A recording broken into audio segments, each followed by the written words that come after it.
Welcome back. Well, last time, as you recall, we talked about the resilience muscle of positivity. And positivity really is the way that we see the world, the way that we see a challenge. Now, we're going to introduce another muscle today that is very closely related to positivity, and it's confidence. And I know that sounds very similar, but it's quite different. If positivity is how we see the world or how we see the challenge, confidence is how we see ourselves in relationship to the world, in relationship to that new challenge. Now, these two things are very closely related.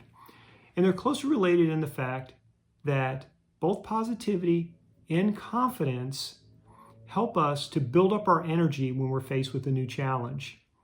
Or if it's negativity and a lack of confidence, it can drain our energy.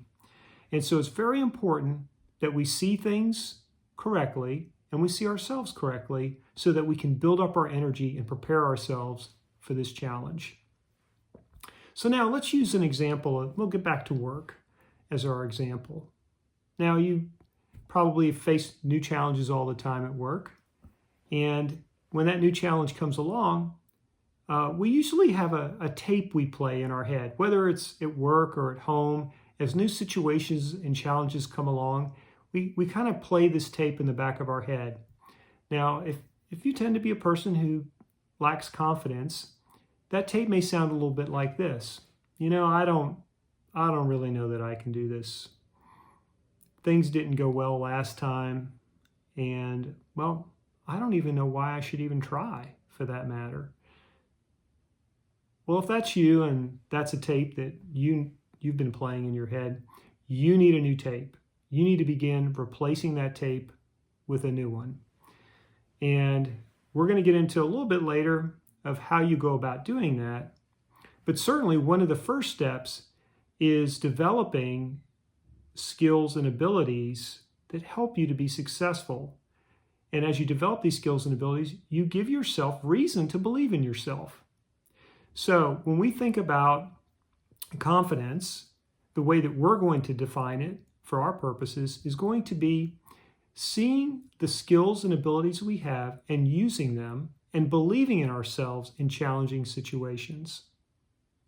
So we really want to have a good inventory of the skills and abilities we have. You have more skills and abilities than you really think you do. You're probably way more talented than you give yourself credit to be. And it's important that we believe in ourselves, even if we failed before, because that's just part of life. That just happens. As we try, we're going to fail. We just need to pick ourselves back up and say, okay, this time I'm going to be able to get to the finish line faster. So, positivity and confidence are related. They both give us energy and they help us to prepare for the challenges ahead. So, what skills and abilities do you need to work on? Do you need to develop for the future challenges that you're going to be faced with? Well, it's kind of hard to know. However, just like NASA, when they were developing the Apollo space program, they knew what the most likely challenges they were going to be faced with, and they went about putting together a catalog of the skills and abilities and temperaments of the people that they would need to face those challenges. They gave people assessments and they matched them up with jobs.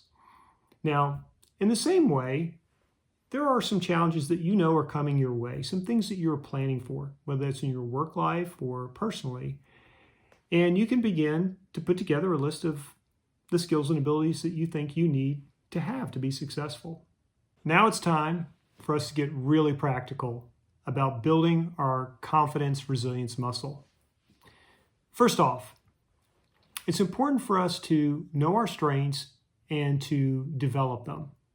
And if there's a skill or ability that we currently don't have, to put a plan together on developing that skill or ability. And the best way that I know of developing skills and abilities is to put a challenge in front of ourselves. It doesn't have to be a big challenge. Matter of fact, it's probably good that it's a smaller challenge. For example, if you decided, hey, I want to run a 5K. That's a physical challenge that you have. You want to get fit. You want to complete a 5K, you've never done that before, well, you just don't lace up your shoes and go out the front door and run 3.1 miles. The best thing for you to do is lace up your shoes and go walk for 30 minutes. You can do that. And then maybe extend that and walk for 45 minutes a couple of days later. And then eventually we'll go from walking and we'll run for 5 or 10 minutes, walk for 5 or 10 minutes, and then repeat that and continue to build up our strength over time so that we have these small wins. Maybe we decide our first one is we're going to be able to run constantly for 10 minutes and then run constantly for 15 minutes and just keep building that up over time till we get to the point where we can run the full 5K. And I use that example because we can see the progress. It's easy to understand. In other areas of our life, it could be more difficult, especially with relationships. But really, the same principles at play. We have to start small progress, and over time it builds up. So, know your strengths, know what you need to work on, put challenges in front of yourself, and celebrate small wins. And lastly for today, I would encourage you to take a look at the relationships in your life and ask yourself the question, which of the people in my life are helping to build my confidence as a person? Who are the people that are investing in me and building my confidence? And as well, a more unpleasant question, who are the people in my life that tend to erode my confidence? Maybe even you would say they tear you down a little bit. And just take stock of that. Now, I'm not suggesting what you need to do in those relationships, but certainly the people who are building you up, it's probably good to spend more time with them. And the people who are eroding your confidence, maybe it's time to take a look at those relationships and maybe turn down the volume a bit on those relationships. Well, that's it for this session. We do have an exercise that follows right after this, so please take the time to do that, and I'll see you next time.